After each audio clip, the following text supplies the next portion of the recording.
Around midnight, the rain began to fall, its soft drumming against the roof stirring Olivia from her sleep. A strange sensation crept over her, an itchy, crawling feeling that spread across her skin like an unseen force. Then, as if from nowhere, a voice echoed in her mind, whispering, "You need it. Go to his room and let him be with you." Far away, in a quiet African town called Obu, Olivia lived as the beloved daughter of Reverend Desmond, the well-respected pastor of a small church. Her mother, Ava, was a woman of grace and discipline, and together they had raised Olivia with strict moral values. Purity was the foundation of their teachings. Reverend Desmond had married Ava while she was still untouched, and he expected the same of his daughter. She was to remain chaste until the day she stood before God and her husband. From a young age, Olivia was taught that her virtue was her greatest treasure, something to be protected at all costs. After completing her secondary education, she was enrolled as an apprentice at a well-known tailor shop, a skill meant to keep her occupied while she awaited admission to the university. It was there that she met Charlotte. Charlotte was a young woman around Olivia's age, full of life and free-spirited in a way Olivia found intriguing. Their friendship blossomed quickly, and soon they were inseparable. Every evening, after a long day of sewing, they would walk home together, chatting and laughing as they strolled along the bustling roads before parting ways at the junction that led to their respective homes. Unlike Olivia, Charlotte did not live with her parents. She resided alone in a modest house that had once belonged to her late grandmother. There were whispers in town about Charlotte's family, but Olivia paid them no mind, until one evening when her mother's friend, Gina, visited. Seated in their small living room, Gina spoke in hushed yet urgent tones, warning Ava about Charlotte's lineage. According to her, Charlotte was the daughter of a feared witch doctor, a man rumored to have taken his own wife's life through dark means. It was because of this that Charlotte had abandoned her father's house to live alone. Ava was horrified. That night, when Olivia returned home, her mother took her aside and repeated Gina's words, urging her to end the friendship at once. But for the first time in her life, Olivia stood her ground. "No, Mama," she declared, her voice firm. "I don't care what they say about Charlotte's father. She is a kind, wonderful friend. Nothing you say will make me abandon her." Ava was shocked by Olivia's defiance, but the matter was settled. Olivia continued her friendship with Charlotte, their bond only growing stronger. As the months passed, Olivia's reputation as the town's most virtuous and well-mannered young woman caught the attention of Prince Caspian, the esteemed heir to the local royal family. He was captivated by her grace and purity and soon approached her parents with a marriage proposal. Olivia's family was overjoyed. It was a match of honor and prestige, and they gave their blessing without hesitation. Meanwhile, Charlotte had a lover of her own, Bruce. He had promised her marriage, and she clung to his every word, visiting him often and dreaming of their future together. Then, one fateful afternoon, Charlotte decided to surprise Bruce with an unexpected visit. She arrived at his house with excitement in her heart, but as she stepped inside, her world shattered. There, lying in his bed, was another woman wrapped in his embrace. Charlotte froze, unable to process the betrayal. The rumors had been true all along. Bruce was a faithless man, a deceiver. Anguish twisted her features as she yanked off the engagement ring he had given her weeks before and hurled it to the ground. "This thing we call love is over," she screamed, storming out of his house, her heart broken into pieces. Back at the tailor shop, she sobbed uncontrollably. Olivia held her, whispering words of comfort, but Charlotte was inconsolable. "Charlotte, this isn't the end," Olivia assured her. "You'll find a man who truly loves and values you. Someone worthy of your heart." That night, Charlotte sat alone in her small home, staring at the shadows dancing on the walls. Memories of Bruce filled her mind, the way he had smiled at her, held her, promised her forever. Why should one mistake erase everything we shared? She wondered. Maybe I overreacted. Maybe he didn't mean it. By morning, her resolve had changed. "I need to see Bruce," she told Olivia. "I acted too hastily. I should apologize and ask for my ring back." Olivia was stunned. "Charlotte, don't do this. He hurt you. He doesn't deserve your forgiveness." But Charlotte was determined. No amount of reasoning could change her mind. So they formed a plan. Olivia would go inside first to speak with Bruce, test his feelings, and if he agreed to take Charlotte back, then Charlotte would enter afterward. Together, they made their way to Bruce's house. Charlotte waited under a tree while Olivia stepped inside. Bruce sat on a mat, sipping palm wine, his expression unreadable. Olivia greeted him, carefully explaining Charlotte's feelings. He nodded, then stood, walking into his small kitchen. Unbeknownst to Olivia, Bruce reached for a small pouch, pouring a mysterious powder into an empty cup before filling it with palm wine. He returned and handed the drink to Olivia. Grateful for his hospitality, she took a sip. The world blurred. Darkness swallowed her whole. When she awoke, she was disoriented, her body aching, her clothes scattered across the room. Panic surged through her veins. Then the truth crashed down upon her like a violent storm. Bruce had taken everything from her. Before she could even process the horror of what had happened, the door burst open. Charlotte stood frozen in the doorway, eyes wide with disbelief. There was silence. Then, a scream of rage. "You deceitful wretch!" Charlotte spat, her voice trembling. "I trusted you, and you betray me like this?" Olivia's lips parted, but no words came. "You filthy snake!" Charlotte's face twisted in fury. "Our friendship is over." She turned and stormed out, leaving Olivia broken beyond repair. In the days that followed, Olivia was a ghost of herself. The once joyful girl now carried a hollow sorrow in her eyes. She couldn't bring herself to tell her parents what had happened. How could she? Her father had always preached that a woman's purity was her most valuable virtue. What would he think of me now? She wondered. And what of Prince Caspian? Would he still want her if he knew? As these thoughts tormented her, what hurt most was not even Bruce's cruelty, it was Charlotte's hatred.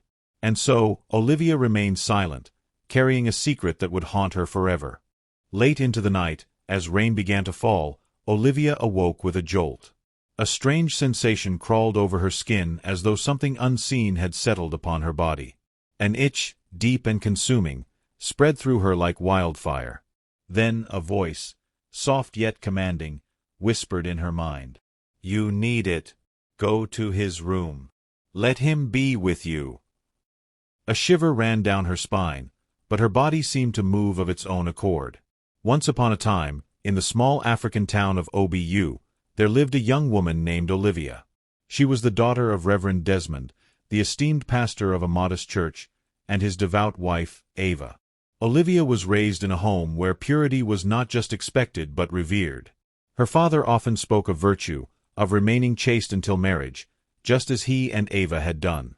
From an early age, Olivia had been taught to treasure her virtue, to guard it fiercely for the man she would one day call her husband. After completing her secondary education, she was placed as an apprentice in a well-respected tailor's shop, learning the delicate art of sewing as she awaited admission to university. It was there she met Charlotte, a spirited young woman whose laughter came easily and whose confidence was infectious. Their friendship blossomed swiftly, and soon they were inseparable, walking home together each evening, their voices rising above the hum of the town's busy streets. Unlike Olivia, Charlotte lived alone in a small house that had once belonged to her grandmother. Her mother had passed away under tragic circumstances, and whispers followed Charlotte wherever she went.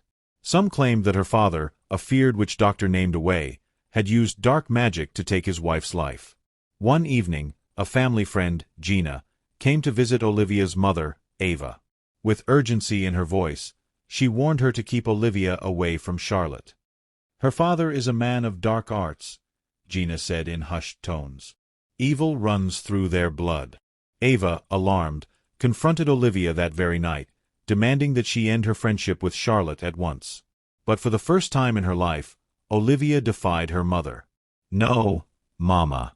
I don't care what they say. Charlotte is my friend, and nothing will change that."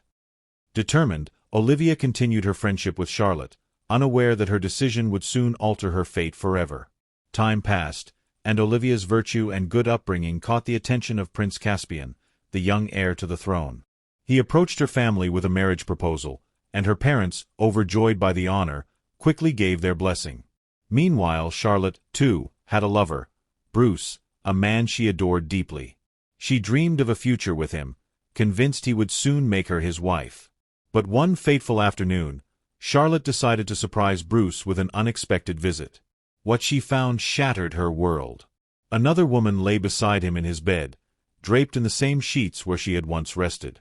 Charlotte's heart crumbled as rage consumed her. She had heard rumors of Bruce's infidelity before, but now the truth lay before her eyes.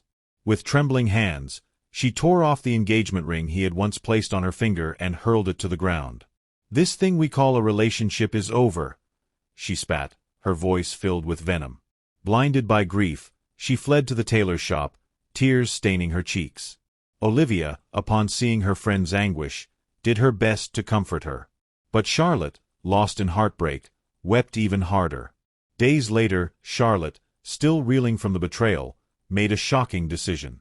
"Maybe I overreacted," she told Olivia. "Maybe he didn't mean it. I should give him another chance." Olivia, stunned, tried to reason with her. "Charlotte, he hurt you. You deserve better." But Charlotte refused to listen. She was determined to win Bruce back, no matter the cost. And so, she devised a plan. Olivia would enter Bruce's house first to persuade him to take Charlotte back. If he agreed, Charlotte would then step inside. Uncertain but wanting to support her friend, Olivia agreed.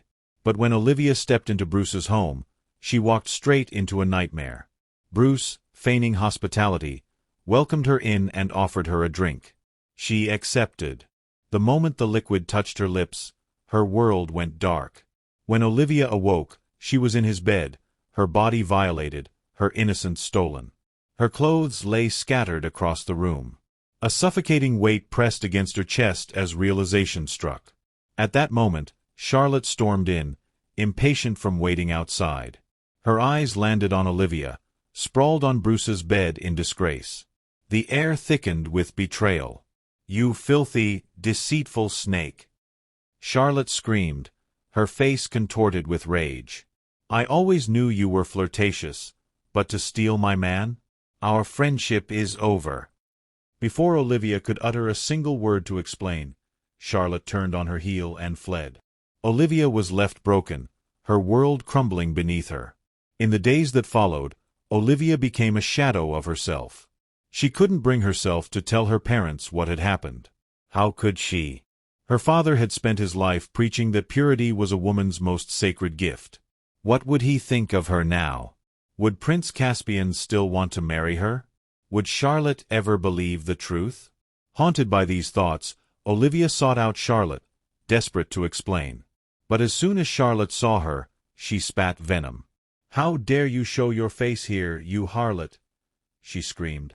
Heartbroken, Olivia turned away, but Charlotte was not done. Fueled by vengeance, she sought out her father, Away, and demanded justice. "Curse her," she pleaded. "Make her a harlot before all men." Away smiled darkly.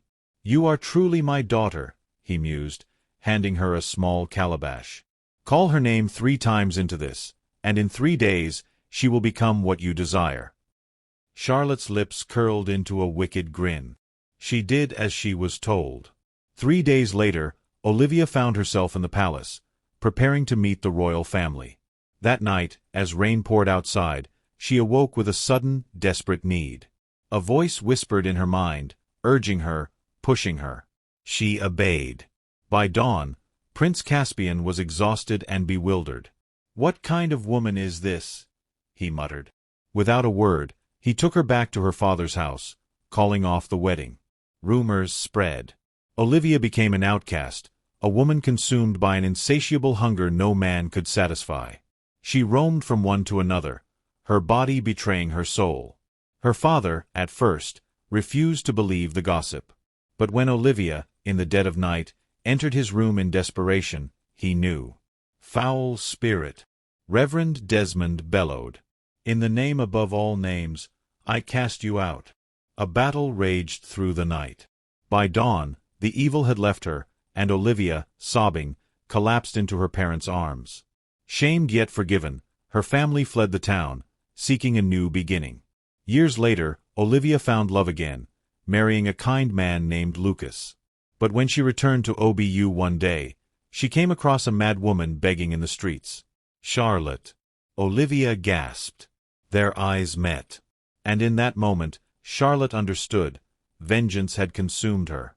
And now, she was the one who had lost everything.